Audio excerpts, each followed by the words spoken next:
మేడ్చల్ జిల్లా కీసర మండలంలోని పలు గ్రామాలలో గ్రామ సభలు నిర్వహించారు. గ్రామ సభ ముఖ్య ఉద్దేశం గ్రామ పంచాయతీలో ఉన్న గ్రామాలన్నీ విలీనం చేయడానికి గ్రామ ప్రజలు సూచనలు తీసుకున్నారు.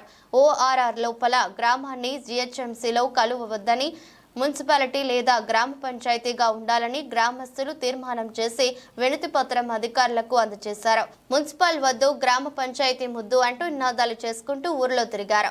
ఈ కార్యక్రమంలో గ్రామ నాయకులు, అధికారులు, ప్రజలు పాల్గొన్నారు.